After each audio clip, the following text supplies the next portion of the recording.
وبركاته. بسم الله والحمد لله والصلاة والسلام على رسول الله سيدنا محمد بن عبد الله وعلى آله وصحبه ومن والاه ولا حول ولا قوة إلا بالله. أما بعد، رب اشرح لي صدري ويسر لي أمري واحلل عقدة من لساني يفقهوا قولي. سبحانك لا علم لنا إلا ما علمتنا إنك أنت العليم الحكيم.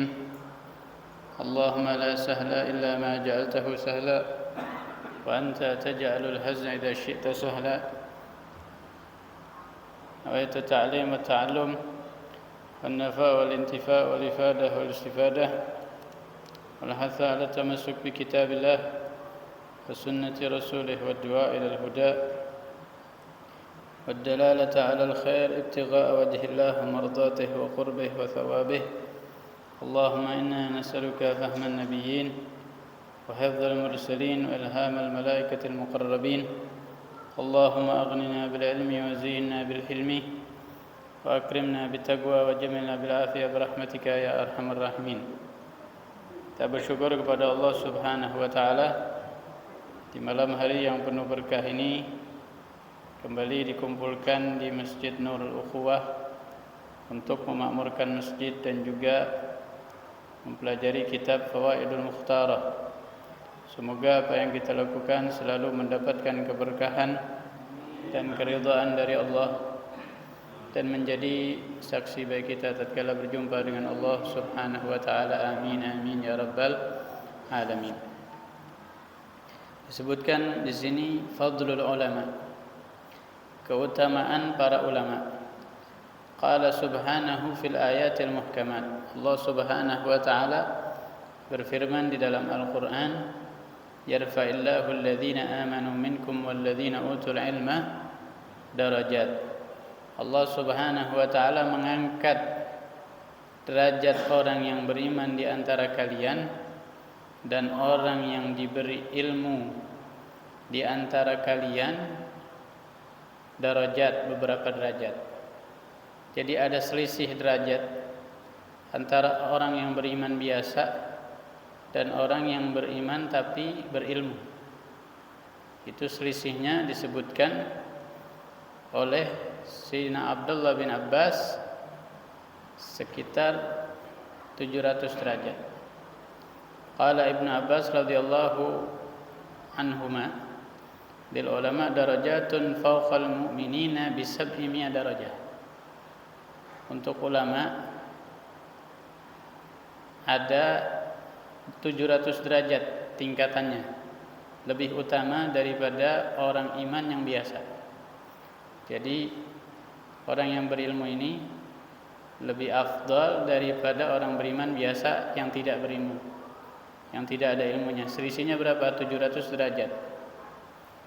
Perjalanan dari satu tingkatan ke tingkatan yang atas, ma baina kulli darajatain masiratu 500 am. Antara dua derajat itu perjalanannya 500 tahun. Mau naik satu tingkatan itu perjalanannya 500 tahun. Padahal selisihnya 700 derajat, 700 tingkat selisihnya. Mau naik satu tingkat aja perjalanannya 500 tahun. Artinya sulit untuk mengungguli, untuk mengalahkan derajatnya ulama. Kalau sekarang orang itu jadi kepala desa atau misalnya jadi RT, ya, dia mau naik pangkat sekolah lagi, ya, nanti naik jadi RW, kemudian mau naik lagi pangkatnya sekolah lagi, nanti naik jadi camat ya. Mau naik lagi pangkatnya sekolah lagi, nanti jadi bupati, baru nanti wali kota ya, baru dia bisa menjadi menteri dan terakhir pada puncak jabatan adalah presiden. Tapi bertahap kan, nggak bisa langsung, ada tahapan-tahapan. Lah ini orang yang biasa, kalau mau dia mencapai derajat yang tinggi, mau sama sebanding dengan ulama, perjalanannya itu 500 tahun. Artinya sulit sekali untuk mengalahkan derajatnya para ulama. Mau sama aja susah, apalagi mengalahkan mereka. Itu keutamaan ulama. Kemudian di sini disebutkan, lamma qarubat wafatul Mustafa sallallahu alaihi wasallam, ضجت الأرض بالبكاء إلى مولاها وقال يا رب كانت الأنبياء تمشي على ظهري فمن يمشي بعدهم على ظهري وقال صلى الله عليه وسلم علماء أمتي كأنبياء بني إسرائيل. Ketika menjelang wafatnya Rasul sallallahu alaihi wasallam, ini detik-detik wafatnya Rasulullah, meninggalnya Rasulullah, itu bumi itu nangis kepada Tuhannya, dan dia mengatakan, ya Allah, dulu di atas punggungku ini ada para anbiya yang menginjak, yang berjalan. Ini Rasulullah mau meninggal dunia sebentar lagi, nabi-nabi yang lain sudah meninggal dunia duluan. Ini Rasulullah bentar lagi akan meninggal dunia. Nanti setelah Rasulullah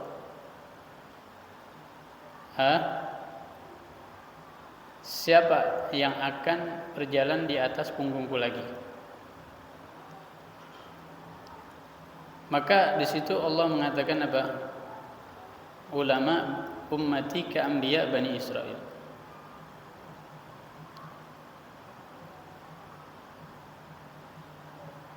Di situ dijelaskan juga oleh Rasulullah dalam sabdanya, ya. Rasulullah juga pernah menjelaskan, ulama ummati ka anbiya bani Israel. Ulama umatku ini kedudukannya seperti nabi di kalangan Bani Israel. Ya, jadi bukan berarti sama dengan nabi, tidak. Ya, kita tidak menyamakan manusia dengan nabi. Jadi seolah-olah pemimpin dia. Seolah-olah dia pemimpin. Ulama umatku ka'anbiya Bani Israel. Ulama umatku seperti para nabi di kalangan Bani Israel. Jadi nanti yang akan menginjak bumi ini dengan kakinya adalah para ulama, pengganti daripada khulafaur Rasul sallallahu alaihi wasallam, pengganti itu yang meneruskan perjuangan Nabi Muhammad sallallahu alaihi wasallam. Ini keutamaan ulama. Menjelang wafatnya Rasul sallallahu alaihi wasallam, ya, Rasulullah itu ketika beliau mau wafat, ya, itu beliau, jadi sebelum wafat itu beliau, ya, ziarah ke Baqi. Ada yang meninggal dunia saat itu, yaitu pertepatan di bulan Rabiul Awal. Itu beliau ziarah ke Baqi dan mendoakan untuk penghuni Baqi. Di Madinah itu ada komplek pemakaman namanya Baqi. Baqi itu artinya tanah kosong yang di dalamnya ada pohon-pohon yang berduri. Ya, ada di sana dikubur keluarga Rasul sallallahu alaihi wasallam, yaitu Siti Fatimah Zahra, kemudian Sayyidina Hasan, Sayyidina Husain kepalanya dipindah ke Baqi. Kemudian juga, ya, dari Mesir itu, ya, dipindah ke Baqi kepalanya. Kemudian juga Sayyidina Ja'far Shadiq, Sayyidina Muhammad Al-Baqir, Sayyidina Abbas. Jadi ada komplek namanya komplek keluarga Rasul sallallahu alaihi wasallam. Sayyidina Ali Zainal Abidin. Setelah itu ada putri-putri Rasulullah, ya, Ruqayyah, Ummu Kulsum, selain Siti Fatimah. Ya, Ruqayyah, Ummu Kulsum, Zainab. Kemudian setelah itu ada istri-istri Rasulullah selain Sayyidatuna Khadijah dan Maimunah. Sayyidatuna Maimunah itu meninggal di daerah namanya Sarif. Mau ke Mekah, mau sampai ke Mekah itu, setelah checkpoint yang terakhir itu ada sebelah kanan. Kalau kita dari Mekah ke Madinah arahnya sebelah kanan, pinggir jalan. Itu Sayyidatuna Maimunah. Siti Khadijah ada di Ma'lah. Disebut Ma'lah karena datarannya tinggi. Karena beliau meninggal dikubur di sana di tempat yang agak tinggi. Jadi kalau kita ziarah ke Siti Khadijah itu agak naik tempatnya. Baru setelah itu ke Sayyidina Ja'far At-Tayyar, kemudian Aqil bin Abi Thalib, baru kemudian Sayyidina Utsman bin Affan. Sayyidina Utsman bin Affan itu ada di, sebetulnya bukan di Baqi beliau, di luar Baqi, diperluas di zamannya Muawiyah bin Abi Sufyan, diperluas sehingga termasuk Baqi juga. Kemudian juga ada di kuburan Baqi itu putra Rasulullah yaitu Ibrahim. Kemudian Halimatus Sa'diyah, ibu susunya Rasulullah sallallahu alaihi wasallam. Ya, kemudian juga ada Imam Malik, gurunya Imam Syafi'i. Imam Malik bin Anas dikubur di Baqi, guru Imam Syafi'i. Juga ada gurunya Imam Malik yaitu Imam Nafi'. Alhasil itu sebagian yang orang-orang yang dikubur di Baqi. Jumlah sahabat Rasulullah yang dikubur di Baqi sekitar 10.000. Ya, sekitar 10.000 dikubur ada di Baqi. Luar biasa, orang yang ditakdir meninggal di Madinah dikubur di Baqi itu dapat pertolongan dari Rasul sallallahu alaihi wasallam. Karena Rasulullah pernah mengatakan, "Man arada an yamuta bil Madinah falyaf'al fa inni ashfa'u liman mata biha." Atau fa inni ashhadu liman mata biha. Barang siapa yang ingin meninggal di kota Madinah, barang siapa yang ingin meninggal di kota Madinah, maka lakukanlah. Maksudnya apa? Punya angan-angan, niatkan untuk supaya ditakdir oleh Allah meninggal di Madinah. Kenapa kata Rasulullah? Sesungguhnya aku akan menjadi saksi untuk dia, atau saya akan memberikan pertolongan untuk dia nanti. Dapat syafaatnya Rasul sallallahu alaihi wasallam. Dan Rasulullah itu selalu mendoakan orang-orang yang meninggal di Baqi. Makanya di sini dikatakan, ya Rasulullah itu sebelum meninggal dunia beliau ziarah ke Baqi dan mendoakan penduduk Baqi. Apa doanya Rasulullah? Allahumma ghafir li ahlil Baqi. Ya, setelah Rasulullah mengucapkan salam, assalamualaikum dara qaumin mu'minin wa atakum ma tu'adun wa inna insyaallah bikum lahiqun, terus sampai di akhirnya beliau mengatakan Allahumma ghafir li ahlil Baqi. Ya Allah, ampunilah untuk penghuni Baqi. Doanya Rasulullah mustajab. Karena itu beruntung orang yang haji atau ditakdir umrah meninggal dikubur di Baqi, itu beruntung. Dapat doa dari Rasulullah. Rasulullah mintakan untuk penghuni Baqi ini supaya diampuni semuanya. Dan doanya Rasulullah mustajab. Pernah dulu ada satu jamaah meninggal ketika di pesawat itu. Baru landing di bandara Madinah itu, keluar orang-orang semua kecuali dia sendirian. Ternyata sudah nggak bisa bergerak, sudah nggak bisa apa-apa lagi, dicek ternyata sudah nggak ada nafasnya, nggak ada ruhnya, meninggal dunia. Ya mau nggak mau dia dikubur di Baqi situ. Beruntung dia, baru landing ternyata udah meninggal dunia di situ dia. Jadi penghuni Baqi disebut juga Jannatul Baqi, surganya Baqi. Gimana nggak surga coba yang dimakamkan di situ para sahabat, ya. Kemudian juga ahlul baitnya Rasulullah, ya Siti Fatimah Zahra, Sayyidina Hasan, Sayyidina Ali Zainal Abidin, kemudian sahabat-sahabat yang lain, ibu susunya Rasulullah Halimatus Sa'diyah. Nah, gimana nggak surga itu? Madinah itu rata-rata banyak surga di situ. Pemakaman Baqi itu bagikan surga udah untuk penghuni Baqi sendiri. Ya, belum lagi di mana di antara mimbarnya Rasulullah dan kuburan Rasulullah ada taman surga di situ. Ma baina baiti wa mimbari raudhatun min riyadil jannah. Antara rumahku dan mimbarku ada taman daripada taman surga. Apa yang dimaksud taman surga itu? Makna yang pertama, seperti di surga. Ketika kita masuk ke situ, ketenangan yang kita dapati seperti di surga. Makna yang kedua, orang yang melazimi ibadah di situ, berkelanjutan beribadah di situ, calon penghuni surga, bakal masuk ke dalam surganya Allah Subhanahu wa taala. Dan yang ketiga, nanti tempat itu akan dipindah ke surga. Yang kita lihat itu tempat itu yang kita saksikan kalau kita ke sana, itu dipindah oleh Allah ke surga nanti. Ya, sebagaimana dulu batang kurma ya nangis kan. Ya, ketika Rasulullah itu menggunakan mimbar yang baru dibuatkan oleh sahabat karena semakin banyak yang hadir di majelisnya Rasulullah. Ya, akhirnya dibuatkan mimbar.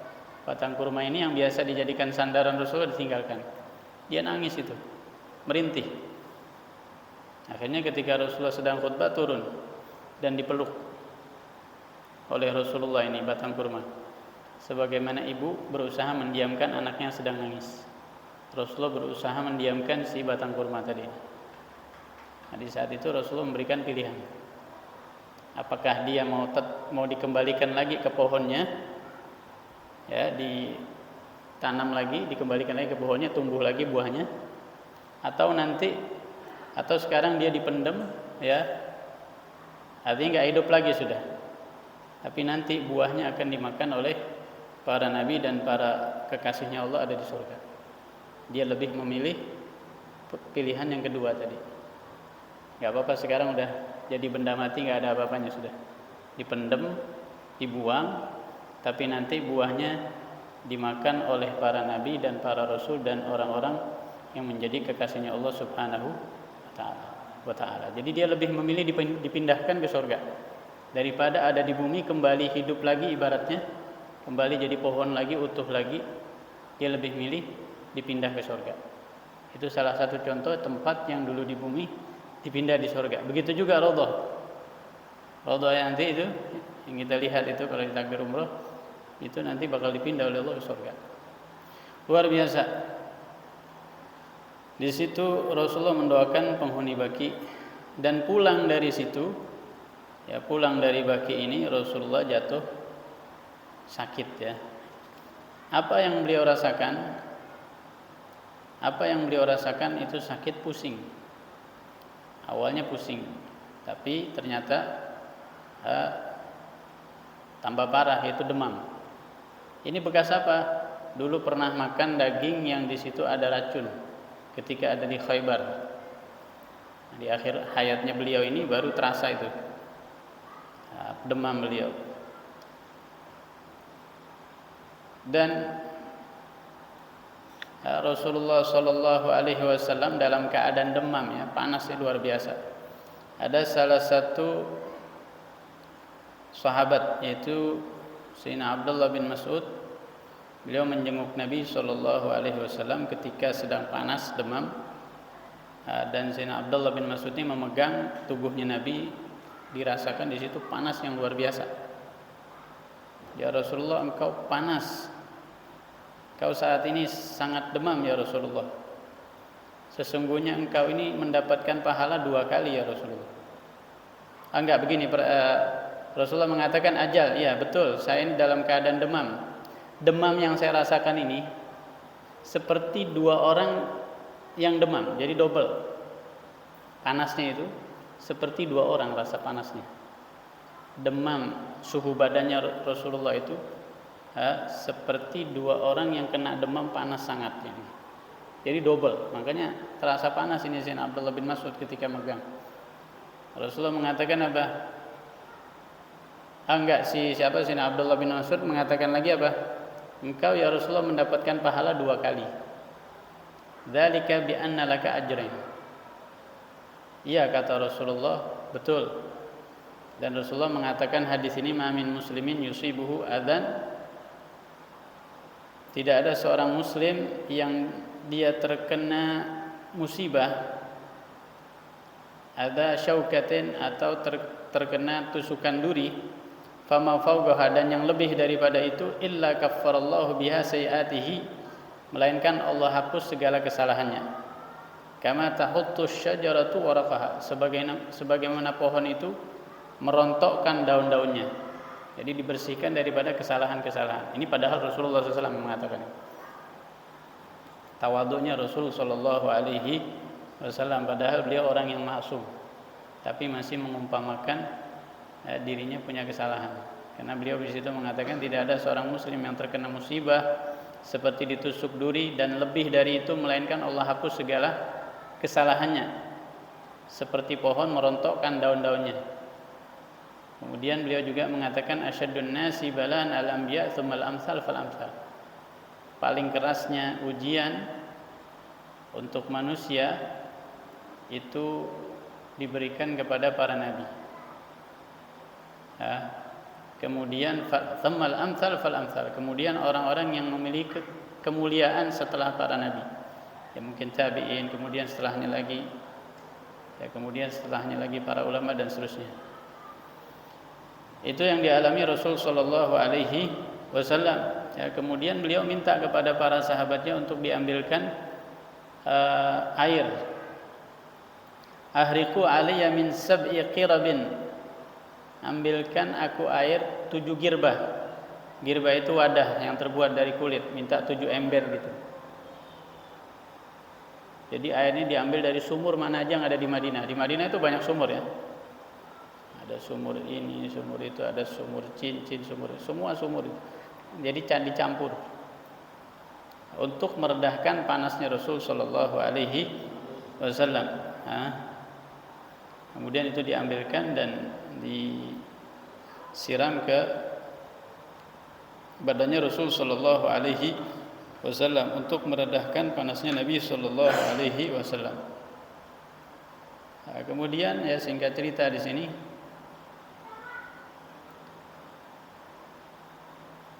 Rasulullah itu mengatakan kepada para sahabatnya dengan kata-kata sindiran begini, inna abdan khayyarahu Allahu baina an yutiyahu zahratad dunya wa baina ma indahu fakhtara ma indah. Ada satu orang, kata Rasulullah di dalam khutbahnya, ini mungkin sudah dalam keadaan mendingan ya, itu beliau mengatakan begini, ada seorang hamba yang Allah berikan kepadanya pilihan antara dia diberikan kesenangan dunia atau bersanding dengan Allah Subhanahu wa taala. Sayyidina Abu Bakar mendengar ucapan ini dari Rasulullah, beliau nangis. Sayyidina Abu Bakar paham ini yang dimaksud ini Rasulullah, jangan-jangan ini. Rasulullah mengatakan ada seorang hamba, ada seorang manusia yang diberi pilihan oleh Allah untuk diberikan kesenangan dunia atau bersanding dengan dia. Bersanding dengan dia berarti apa? Meninggal dunia. Sayyidina Abu Bakar langsung bilang, ini Rasulullah, nangis Sayyidina Abu Bakar. Ada kode dari Rasulullah, beliau bakal meninggal dunia.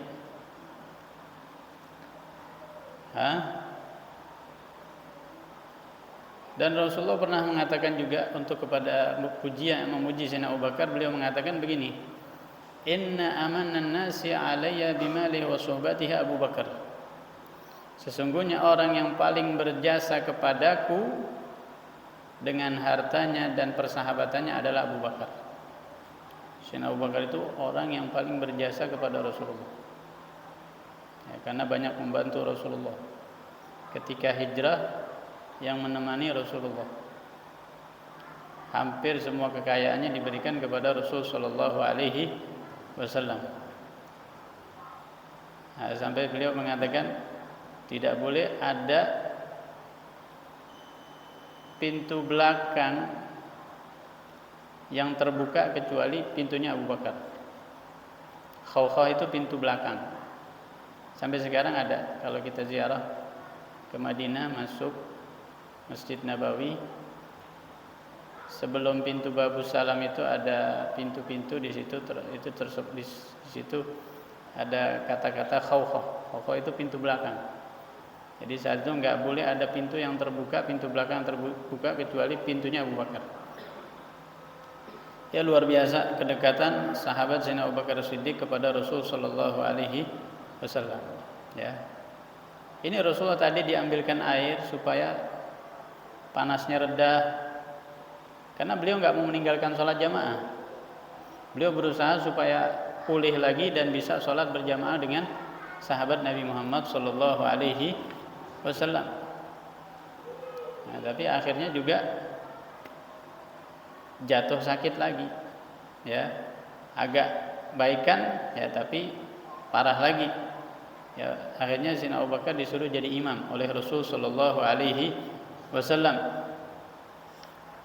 Dan ini isyarah bahwa nanti kepemimpinan akan dipegang oleh Sayyidina Abu Bakar As-Siddiq sebagai pengganti Nabi Muhammad Sallallahu Alaihi Wasallam. Ya, singkat cerita, ya Rasulullah itu sudah dalam keadaan sakit, ya, yang parah, yakni yang luar biasa. Itu beliau memandang kepada siwak, ini kayu siwak. Ya, akhirnya Siti Aisyah faham ini yang dimaksud Rasulullah ini mau memakai siwak. Beliau ambil itu siwak karena siwaknya kering. Beliau basahi dengan mulutnya Sayyidah Aisyah. Kemudian beliau gosokkan ke mulutnya Rasul Sallallahu Alaihi Wasallam. Ya. Ini siwak kalau bisa bicara, ya, kalau dia bisa bicara dia akan bangga. Kenapa? Karena benda yang terakhir digunakan Rasul Sallallahu Alaihi Wasallam. Benda yang terakhir digunakan Rasulullah itu siwak. Kata-kata yang terakhir diucapkan Rasulullah apa? Ma'alladzina an'amallahu 'alaihim minan nabiyyin wasiddiqin wasyuhada wassalihin. Rasulullah itu mengucap ucapan pelan gitu, pelan karena sakit kan. Sayyidah Aisyah enggak dengar. Kemudian Sayyidah Aisyah mendekatkan.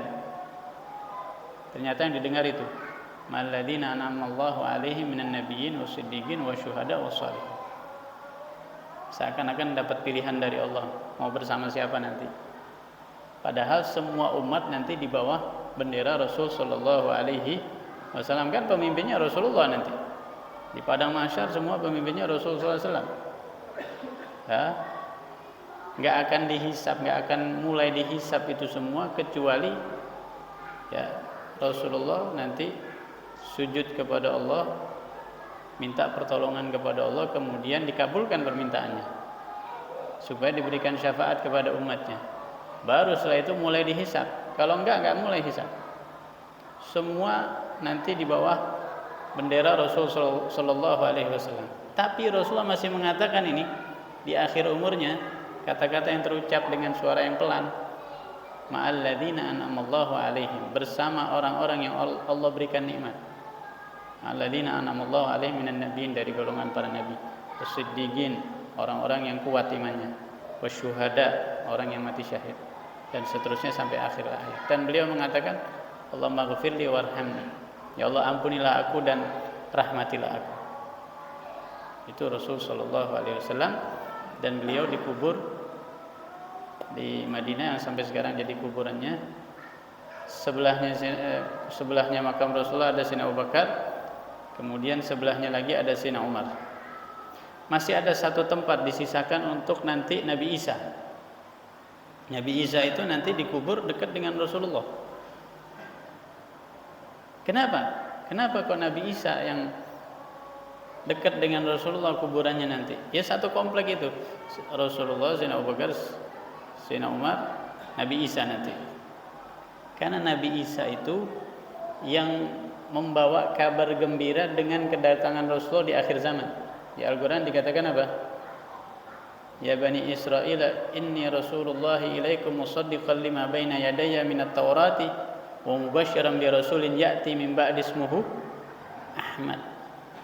Nabi Isa kan membawa kabar gembira, memberikan informasi bahwa nanti di akhir zaman akan datang seorang nabi namanya Nabi Ahmad. Nah, itu Nabi Muhammad SAW. Seakan-akan Allah mau balas jasanya Nabi Isa, makanya didekatkan dengan Rasulullah. Itu alasan yang pertama. Alasan yang kedua, nanti Nabi Isa akan diturunkan di akhir zaman. Di akhir zaman akan diturunkan, kan Nabi Isa diangkat oleh Allah, enggak meninggal dunia. Nanti diturunkan di Menara Putih. Dia ada di mana? Di Syam, di Syria. Dan Nabi Isa nanti akan khidmah kepada umatnya Nabi Muhammad SAW. Beliau akan membunuh Dajjal, yang mana Dajjal ini menjadi sumber fitnah yang dahsyat di saat itu. Beliau bunuh, Nabi Isa akan bunuh nanti.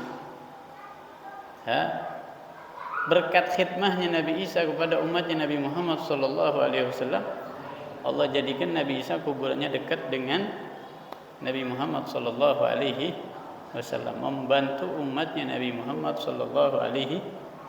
Oleh karena itu, kalau kita mau dekat dengan Rasulullah, bantu umatnya Nabi Muhammad SAW. Luar biasa ya. Dan nanti Nabi Isa itu akan menikah katanya, dan akan dikaruniakan keturunan, dan akan meninggal dunia dan dikubur di Madinah, itu dekat dengan kuburan Rasul SAW. Itu singkat cerita daripada detik-detik wafatnya Rasul SAW. Sebetulnya panjang karena waktu yang sangat terbatas ya. Mudah-mudahan apa yang kita kaji ini selalu mendapatkan keberkahan dan keridhaan dari Allah Subhanahu wa ta'ala. Amin amin ya rabbal alamin.